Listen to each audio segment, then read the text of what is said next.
He kōna ipurangi tēnei nā te reo irirangi o Aotearoa. Kia ora, I'm William Ray.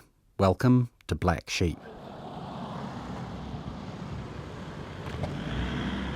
A few weeks ago, I took a trip up from Wellington to New Plymouth. One of my best mates lives up there. His name's Sam, and he and his partner Annie are having a baby soon, so I wanted to head up and say congrats. We grabbed dinner at a place called the Snug Lounge. It's sort of like a fancy food court with a bunch of restaurants and bars surrounding a central covered courtyard. Here we are approaching the Snug Lounge from Devon Street, or the Hart Hotel, as it was once.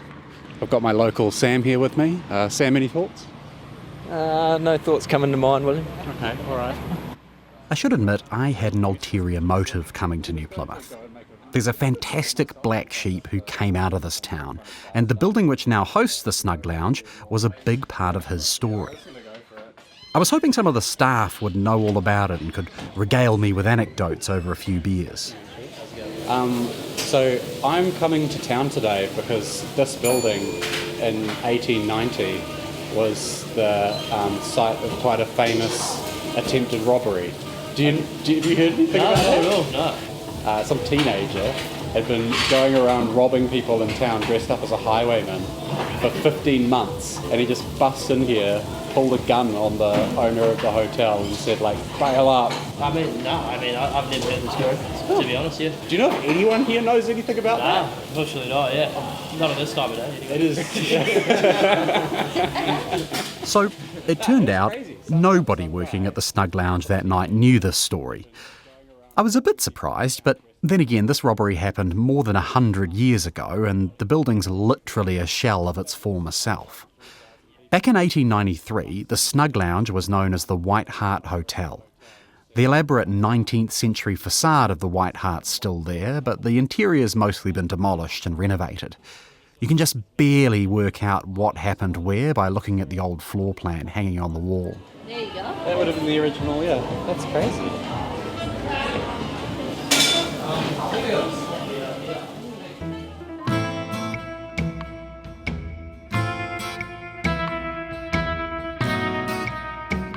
Back in 1893, the White Hart Hotel hold-up and the 15-month-long crime spree which surrounded it captivated the whole country, but especially New Plymouth. Frankly, it would be a tragedy if this yarn of highway robbery was ever lost to history. So, for the benefit of the staff of the Snug Lounge, as well as regular listeners of Black Sheep, this is the story of Robert Wallath, the teenage highwayman of New Plymouth.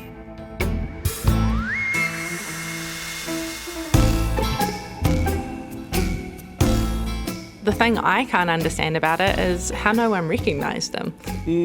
Yeah. The official numbers in New Plymouth in that 1893 year were recorded as 3,350 Pākehā people living in the town and around. That's not very many to... You would think that people would recognise his voice even though he's masked, right? His height, his build, his general age, you'd think there'd be a few things standing out. This is Megan Wells. She's a historian at Pukeariki Museum. I went to visit Megan earlier in the day so she could fill me in on Robert Wallath. It is a really popular story. It pops up all over the place. I think even Shining Peak, one of our local breweries, have put Robert Wallath's photo on the outside of one of their beer cans. It feels like people love this story almost even while the crimes are being committed. It's such a fascinating and fantastic yarn. That's one of the bits I've been trying to untangle, is how much of it was the story being created even at the time, because people enjoyed the notoriety of Robert Wallath and what he stood for.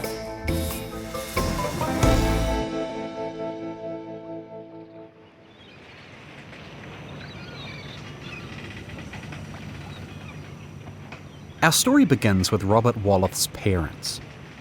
They came to New Zealand from Germany via Australia in the 1870s. Robert himself was actually born at sea en route to their new home. When Robert was 5, his parents bought a farm near New Plymouth in Westtown. The track which once led to their house is still named Wallath Road, And it's Wallath with a TH, by the way, not Wallace with a C. Robert's dad, Herman Wallath, was a talented and respected carpenter, and he taught his son the trade. But as he arrived in his early teens, Robert had a difficult patch. His father describes him as a challenging teenager. He would keep the door of his room locked and threaten to blow the heads off his family members if they stepped into his room. He was the eldest of, I think, 6 children. And his parents, they didn't know what to do with him. According to the newspapers, they did take medical advice, and the medical advice was, let him be, he'll grow out of it. Robert also acted out in a way that might seem a bit tame by today's standards. He joined the Salvation Army.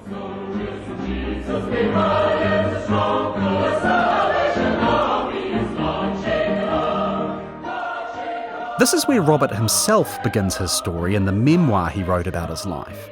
It's called A Highwayman with a Mission, which is a bit of a confusing read.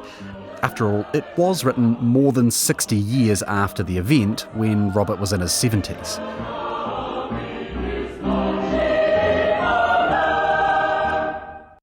Apparently, also, Robert couldn't decide whether to write in the first or third person because it changes randomly back and forth between paragraphs. But anyway, he starts off in the third person. It was in the year of 1886 that, being a lad of about 12 years, and in the days when the Salvation Army were all blood and fire, and much mocked and made fun of by many who knew no better, he was first called to one of their meetings. Although the lad scarcely knew the meaning of it, it left him filled with the spirit that longed to serve his then unknown God. But his father was very much against his joining the Salvation Army, so the lad kept these things in his own heart. According to Robert, his dad never attended church and was sceptical of religion, so you can see why he might not approve of his kid joining a blood and fire evangelical movement with a somewhat militant flavour. Anyway, fast forward 4 years to 1890. It's a summer's day, and we find a religiously frustrated 16-year-old Robert Wallath working alone on the family farm, cutting a track. But when he laid down on the grass to take a break, he suddenly felt dizzy. Robert wrote in his book that he fell into a daze and prayed to be drawn in deeper, feeling a profound power enfolding him. He also switches to writing in the first person, just by the way.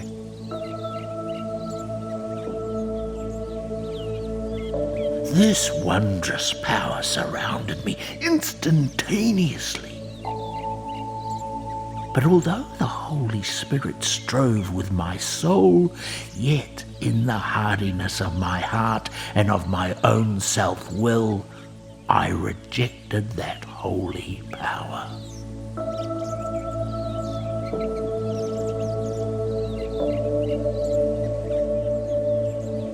Robert says that over the next few days, he became increasingly disillusioned.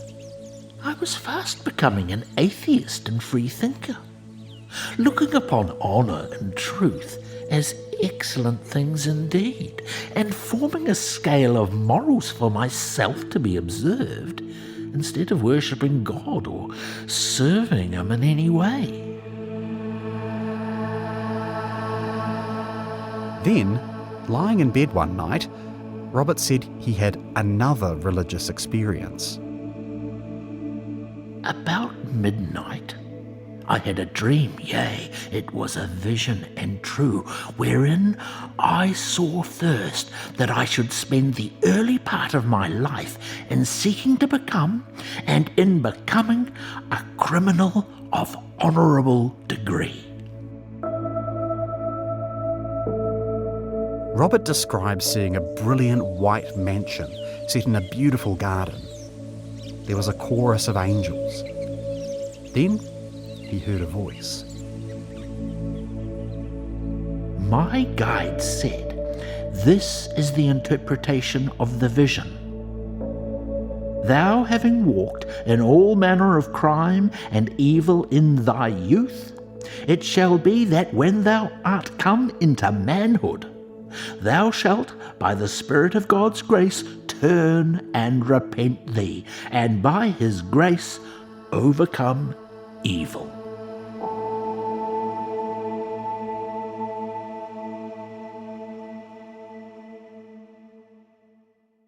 Now, you nasty skeptics out there listening to this might be thinking this stuff sounds a little bit suspicious. You know, Satan made me do it is a good get-out-of-jail-free card for a guilty conscience. But interestingly enough, there is evidence this vision or dream or whatever did actually happen. Robert's dad told the newspapers about it at the time his son was arrested. Although Herman Wallath wasn't so convinced that Robert was possessed by the Holy Spirit. Mr. Wallath says that some 18 months ago, Robert was poisoned by something he had taken while harvesting. Dr. Leatham came to that conclusion when he saw him. Since that time, Mr. Wallath states that his son became worse in his temper. Later on, Robert Wallath's lawyer would say that he suffered epileptic fits and, quote, brain fever after this event. Anyway, these visions sound a bit unusual. Possibly they hint at some kind of mental or neurological illness. Possibly he got some fumes inhaled, or he got heat stroke, or just maybe none of the above. Robert Wallath is far from the only teenager to suddenly find religion and feel it in a very intense way. And although he shouted and screamed at his parents, the wider community thought Robert was a promising young man. He was the sub-editor of a journal published by the Westtown Mutual Improvement Society. He also became a member of the Taranaki Rifle Volunteers. But then, on Easter Monday of 1892, the trouble started. Here's how it was reported in the Taranaki Herald. A rather sensational case of sticking up has been reported to the police, who are now investigating the matter. It appears that on Monday evening, about 5:30, Mr. Henry Jordan, a settler on the Carrington Road, left town, where he had been attending the sports, to ride home.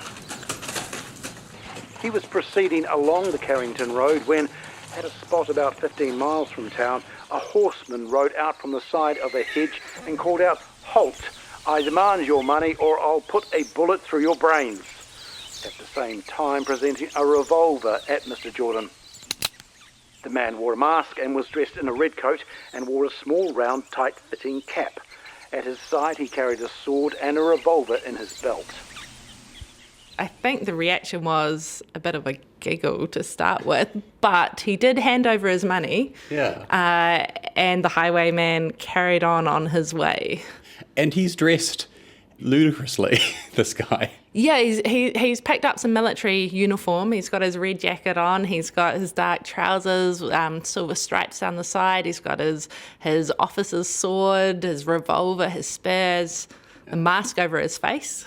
And you can see why you would treat this as a joke. Like, if someone jumped out at you in the street like this today, you would absolutely go, okay, this person is having a bit of fun, right?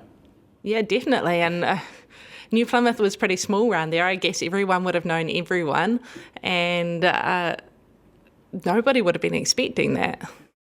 In fact, Henry Jordan seems to have thought the whole thing was so ludicrous that he didn't even report the robbery to the police.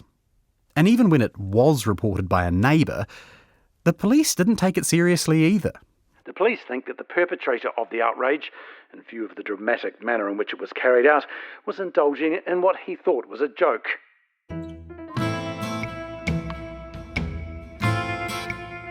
But then, in early July 1892, the highwayman struck again.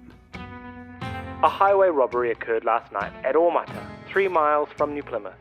The toll gate keeper there was stuck up, and £5 in silver taken.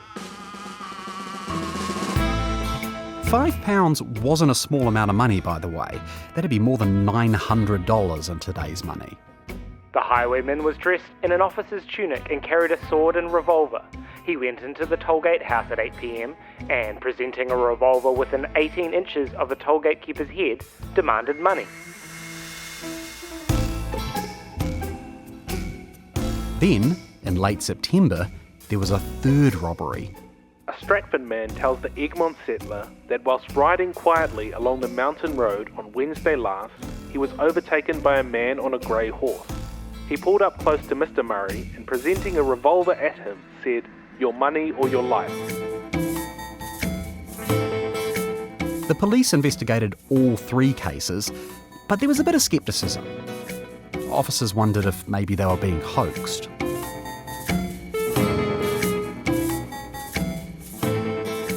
But in late October, things stepped up a notch. The highwaymen held up 3 men in succession in a single night. And this time, there were dozens of witnesses.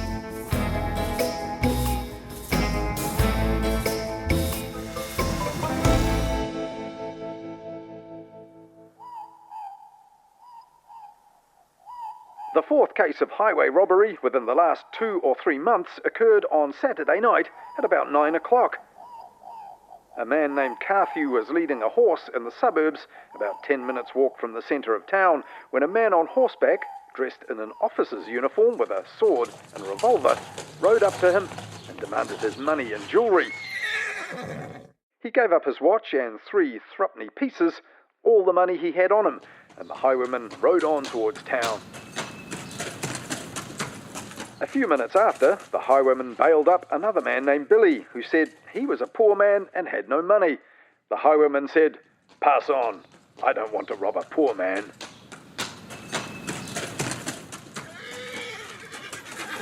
Growing bolder, the highwayman rode into the town and stuck up another man in front of a grocer's shop with 20 or 30 people around. This man also said he had no money and was not molested. The highwayman remained for about a minute, coolly looking at the people, and then rode off. He was pursued by a man on horseback, but escaped.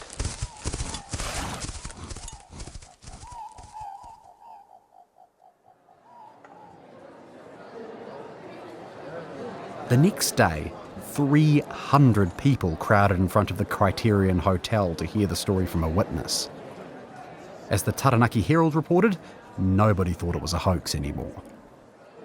On previous occasions when the man has robbed people, there has been a doubt thrown on the matter, and many were inclined to believe that the red-coated highwayman was a myth. But by his daring exploit on Saturday night, it leaves it no longer in doubt that a man is abroad in a masquerading dress who bails up people at night for the purpose of robbing them. Whoever the individual may be, it is time his pranks were stopped. For whilst he is at large, there will naturally exist a feeling of insecurity on the part of persons having to be out at night. But while the Taranaki Herald took an anxious tone, others, like the editor of the Catholic Times, were still treating the whole thing as a joke. Someone up Taranaki way is bringing the glorious profession of highwayman into disrepute. He bailed up 3 men in one night and succeeded in extracting only 9pence and a damaged pocket watch from the crowd. Yet the highwayman carried both revolver and sword. Why, a Salvation Army lass equipped with a banjo would have done better. The highwayman continued to strike again and again through late 1892 and into 1893, about once every month or so. He'd ride up out of nowhere dressed in his bizarre uniform with a pair of revolvers and a sword. He'd demand money and then vanish off into the dark. In his book, Robert explained he'd usually borrow a horse he found tied up somewhere rather than use his own horse, which could be easily identified. But aside from that robbery of the Ormata tollgate, he usually didn't get much. A bit of loose change, a pocket watch, some jewellery. Occasionally, when his victims pled poverty, he just rode off empty-handed.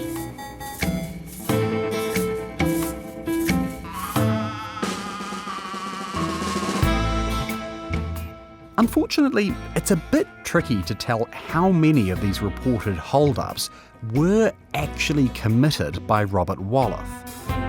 For one thing, and here's an unexpected twist, there were at least 2 copycat highwaymen.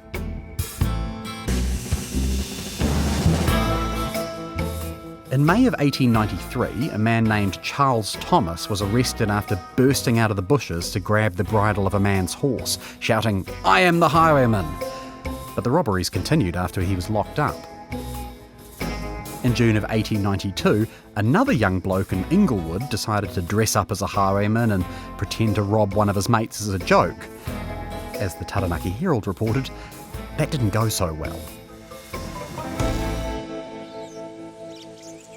The playful disciple of Ned Kelly was greatly surprised to find that his man, instead of standing passively like a lamb, slipped off his horse and, speaking in the common but expressive parlance of the day, went for him.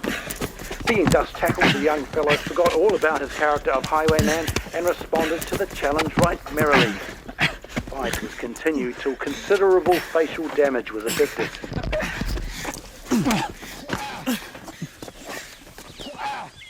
Mutual explanations were finally made, and the pair went home, the practical joker being a sadder but wiser man. Sometimes innocent people were caught up in the excitement. In early November of 1892, a traveller passing through town was dragged from his horse by a pair of vigilantes who suspected him of being the highwayman. The captured man was evidently under the impression that he too had fallen among robbers, for he was terribly scared.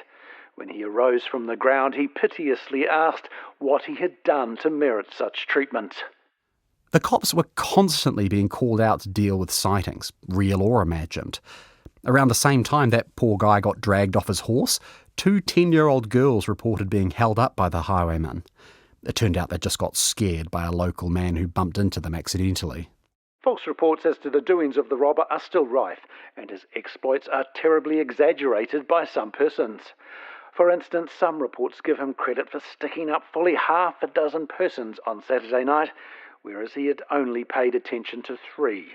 Even so, all the way through 1893, the highwaymen continued to strike. As well as the overt highway robberies, there were also a number of covert burglaries, which Robert Wallath would later admit to. Historian Megan Wells particularly likes one story where Robert drilled through the door of a grocery shop to break the lock and made off with several boxes of cigars. And the next day, they came to see his father as the local carpenter to come and repair the door. So he sent Robert over, and it was Robert himself that was repairing the door. So I feel like there was a sense of humour that Robert had, that he actually enjoyed this. He enjoyed being the one to put the door back on.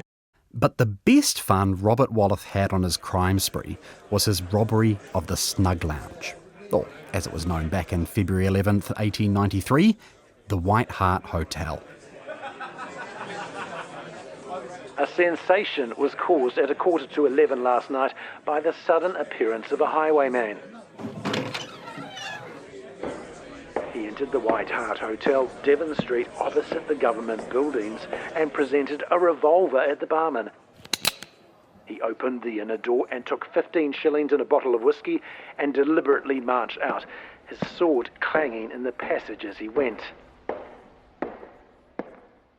There were 18 persons in the house at the time, and the highwayman was in the hotel 5 minutes, yet he got off without interruption. The police, with Inspector Thompson, went in pursuit and kept up the search all night without effecting his capture, though they found the bottle of whiskey. The police also found one of the highwayman's pistols. It slipped off his belt while he was riding away and went off with a bang.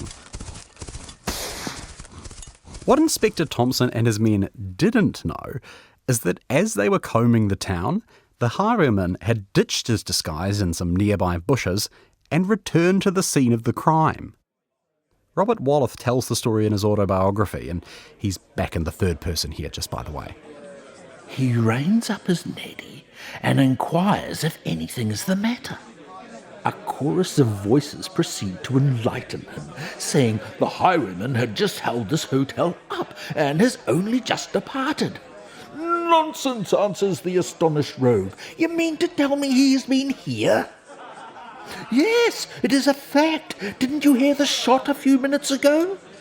So, after a few minutes more of excited information, he bids them goodbye, for he knows quite a few of them well, and they, as a parting salute, call out, "You'd better look out for him, or you might meet him on the road."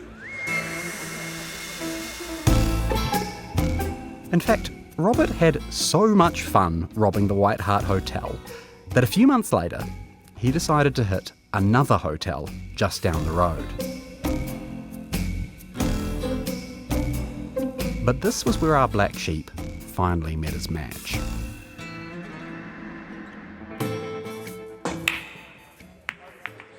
The Criterion Hotel, 20 July 1893, 10:30 p.m. The hotel's commercial room was full of men talking and drinking. The hotel keeper, Mrs. Mary Cottier, was behind the bar next to the front door. A few other men and staff were in the billiard room down a dimly lit corridor. Robert Wallath burst in the door. He was dressed head to toe in his highwayman's outfit, feather-plumed hat, red jacket, striped trousers and mask, not to mention a fake beard. In his right hand was a revolver. Another gun was holstered at his side, next to that long cavalry sword of his. He charged up to the bar and pointed his gun at Mary Cottier's face. "Bail up! Pass the money from the till." There was instant pandemonium. Mary Cottier later recalled that nobody came to help her, and in fact, 2 men in the commercial room got stuck trying to escape through the same window. Mrs. Cottier seems to have thought the whole thing was a joke at first. She basically told the masked man to bugger off, and he, seemingly a little put off by this, turned and walked down the corridor towards the billiard room. Then Mrs. Cottier rushed out from behind the bar and ran down the darkened corridor. She found the highwayman pinned to the ground by 2 men. A third man was beating him around the shins with a thick wooden stick. The highwayman's mask was pulled aside, but at first it was too dark to make out his face. That's young Wallath.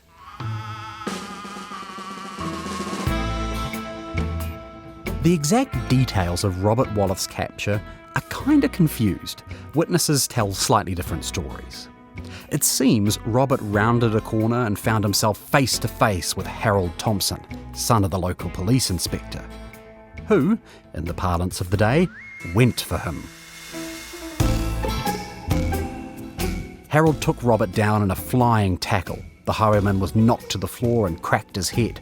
Another pair of men rushed in to help pin him down.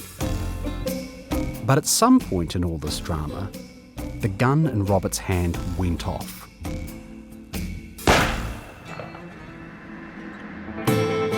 It was pointed right at Harold Thompson's chest.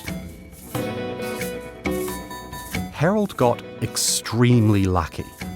The bullet bounced off a rib, and apparently that was thanks to an assortment of objects which are now in the collection of Pukeariki Museum.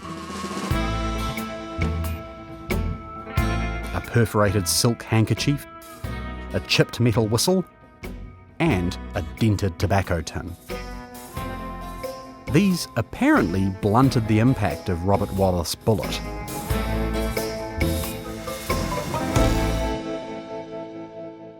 But Megan Wells is a little sceptical. The tobacco tin is such a curious one because the official story that's sitting there with it is it belonged to Robert Wallath. Oh, yeah. And it's got the dent in the front, and the dent in the front is from where the bullet hit, which makes absolutely no sense unless it belonged to Harold Thompson on that day and then went to... So there's a bit of a license for keeping the story going, I think. And then you've also got this police whistle here. And what's the story behind this? The police whistle supposedly was in the pocket of Harold Thompson. Supposedly that one's got a nick on it from the same bullet as it went past the police whistle. It seems like a strange thing that somebody would be carrying a police whistle, but his father was the police inspector. So Possibly, not sure. And what are these other objects that we have here? Well, we've got a third bullet. Really? Going through the handkerchief over here, Yeah. which is meant to be Harold Thompson's handkerchief. And that one is possibly the most likely that came into contact with the bullet, possibly. Because this was actually presented at trial, right? They showed all the clothing and like scorch marks and bullet holes and stuff. Yeah, but no police whistles and no tobacco tins. So you can hear Megan and I laughing at this somewhat ridiculous image of bullets miraculously bouncing off various items in different people's pockets. But this story did become a tiny bit more believable when I read the gunsmith's report, which was presented at trial. Back in those days, ammunition didn't often come pre-made. You usually had to assemble it yourself. And Robert Wallath's gun was, in the words of the gunsmith, very roughly loaded. Each chamber of the revolver was loaded not just with bullets and gunpowder, but also shotgun pellets. In fact, the gunsmith said the revolver was so overstuffed that some bullets appeared to have been literally hammered into the chamber as far as they would go, then the excess hacked off with a saw. The smith noted that the gun was, and I quote, at much risk of exploding, and he, quote, would not test fire it for a sovereign. So maybe it is possible the different bits of bullets and pellets went flying all over the place and hit different things, like that police whistle and tobacco tin. Anyway, Robert Wallath got very lucky. The gun didn't explode, and the shot he fired caused a relatively minor wound. He stuck by the fact that he never meant to shoot anyone. Sounds like a kid who's in over his depth and it's gone out of control. Yeah. Where did he get the guns from? Do we know? Well, I assume that at that point in time they were readily available. It was something that people had in their general family homes, and one of the local providers had claimed that in that 15-month period that the sales had gone up through the roof, implying, of course, that people were feeling like they needed to have them at home to protect themselves from the highwayman, but that's up for debate as well. Because it is, all along you get this sort of tricky question of how seriously people are actually taking any of this. Like, they seem on one hand to be taking it seriously, on the other hand they don't seem to be worried at all. No, and everything keeps contradicting itself. The understanding that people were getting more and more concerned and more worried, yet the fact that they kept laughing. Yeah. And they kept being recorded as laughing. The fact that he's making jokes in the courtroom and everyone's laughing at his jokes. We'll get to that court case in a minute, but after his capture, Robert Wallath was immediately dragged off to the cells. Harold Thompson quickly recovered from his wound and was bathed in local admiration for his heroic capture of the highwayman.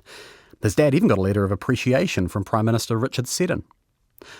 The day after Robert's capture, the Taranaki Herald tracked down his dad Herman and interviewed him about his suddenly notorious son. On Friday morning, Mr. Wallath knocked at his son's room to awake him, but receiving no replies to his knocks, he opened the window and went in, when he was startled to discover that his son had not slept in the bed. In further search, Mr. Wallath discovered that the horse and saddle were missing. Mr. Wallath now became thoroughly alarmed and hurried to the police station, where he was staggered to learn that his son had been arrested as the highwayman. The police went to his house on Friday morning and searched his son's room. Inside Robert's room, police found boxes of cigars and a few other bits and pieces he'd stolen over the past 15 months. They also found a bunch of romantic paperback novels about highwaymen and bushrangers, people like Ned Kelly, Gentleman George, Dick Turpin. It was pretty clear where Robert got his inspiration from. On July 28th, about a week after his capture, Robert Wallath made his first public appearance at the Magistrates' Court. There was a continual hum of conversation going on among the spectators until Robert Wallath and his escort appeared on the scene, when a breathless silence prevailed, all eyes being turned on the figure of the man who has created so much interest during the last few days. The number of spectators present in the courthouse was variously estimated, but anyone would have been well within the mark by fixing the number at 500. Remember, at this point, New Plymouth is a town of just over 3,000 people. So that means about 1 in 6 residents turned up to watch this case. By the second day, the court was so full that the magistrate had to ask the police to hunt through the crowd and turf out all the young boys who'd come to watch. Sergeant Duffin then began a boy hunt and eventually succeeded in turning some 30 lads out of the room. The lads, who had been looking at Robert Wallath with fixed attention, showed a decided reluctance to leave. And honestly, who could blame them? Robert Wallath was the best show in town. He blew kisses and waved as he was brought to and from the cells in the police wagon. At one point, he nicked a constable's helmet and put it on his head as a joke. Later, when he was asked if he had any questions for a witness who accused him of stealing cigars, Robert just asked if he could have one of the cigars now to smoke in the dock. Writing in his autobiography, Robert said he behaved this way because he was under the influence of Satan. Possibly, he was also under the influence of being a 20-year-old idiot who didn't fully appreciate how much trouble he was in.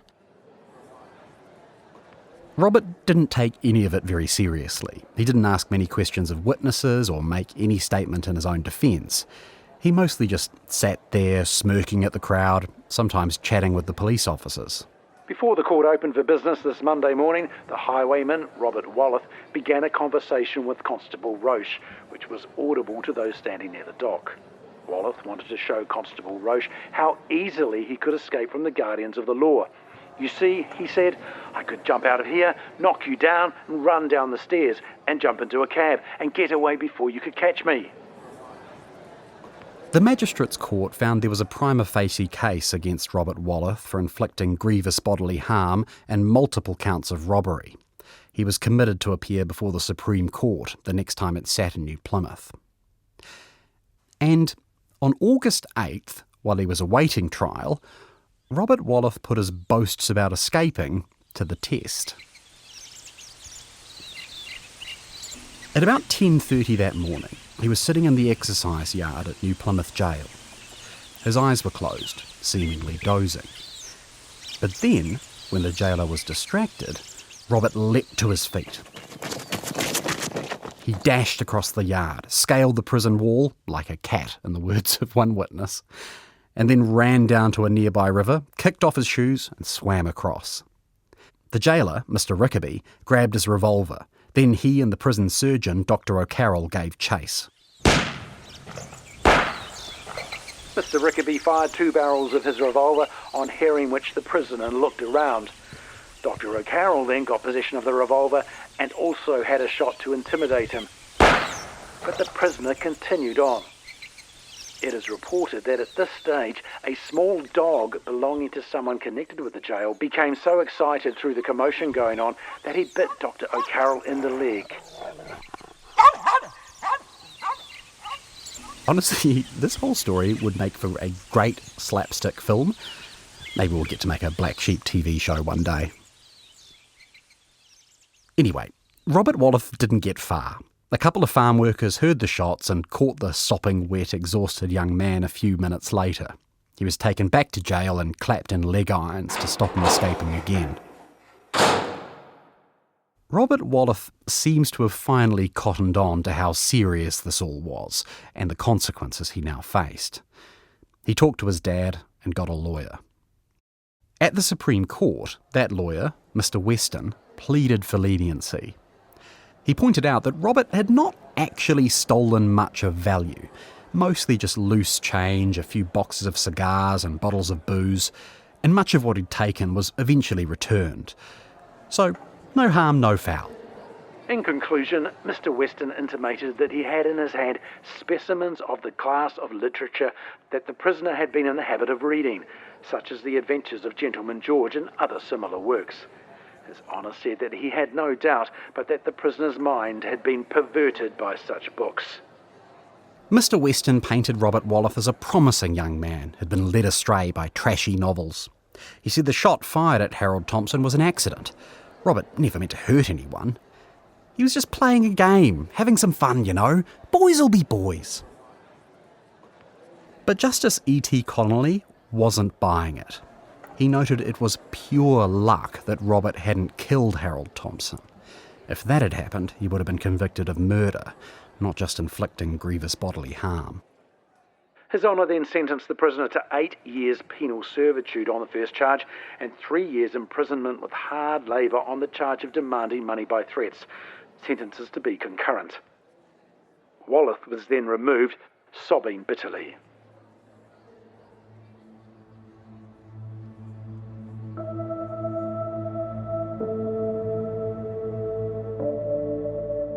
But then, something remarkable happened.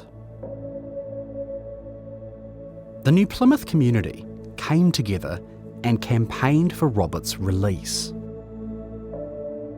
It started literally the day after his sentencing. There was an editorial in the Taranaki Herald which compared Wallath's penalty to that of 2 other young men convicted of cattle rustling the same day. Wallath committed his crimes more for the sake of notoriety than gain, his mind being perverted by reading a class of books of a pernicious nature. The cattle stealers, however, had been raiding their districts for months, driving animals from farmers' homesteads in a wholesale plunder and selling them. Wallath, for his crime, was sentenced to 8 years penal servitude, the cattle stealers to only 2 years imprisonment. As we have said, the sentences do not appear to us to be at all proportionate. Over the next few years, Robert Wallath's family and friends organised 3 petitions asking for his sentence to be remitted. Some were even signed by his victims, including the hotel keeper at the Criterion, Mary Cottier. 4.5 years after his conviction, they finally succeeded. Robert was released and returned to New Plymouth. It seemed somewhat strange to be home again. And one of the first things I had to decide soon after this was whether to go away to a fresh place to start life over again or remain here. The question was put by my father and some very sincere friends, and they said that in either case I was still the same to them. So, after seeking counsel from my Lord in the matter, I was led by the Spirit to see clearly the way, and I said, "Here I have fallen, and here I rise again." I was to live a very quiet life and to study much and to repay my dad and others in a way by being very attentive to the work of being a carpenter in Dad's business.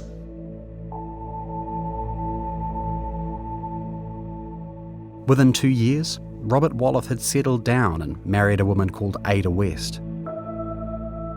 They raised 4 children, 2 sons and 2 daughters. Everyone still told the story of Robert's antics as a teenage highwayman, but he also gained a reputation as an honest, hard-working carpenter and a generous and pious man. In some ways, Robert Wallath's actions are actually more understandable from our modern perspective than in his own time. Back in the 1890s, that stereotype of a teenage rebel hadn't really been born yet. That's something which came out of American movies and comics in the 1950s. In 1959, just a year before his death, Robert Wallath published his memoir, A Highwayman with a Mission, hoping his story could act as a warning and inspiration for other wayward young men. In its final chapter, he wrote this: I am now well on in my 75th year, and feel that I ought to take a glance backwards as well as forwards. From a man's point of view, there is no doubt I was a young fool, even very much so, and would certainly say to young folk especially, it does not pay to go down that road, regardless of what Satan might promise. But of those days, I will not comment much just now, for I can scarcely understand them myself. much less explain them.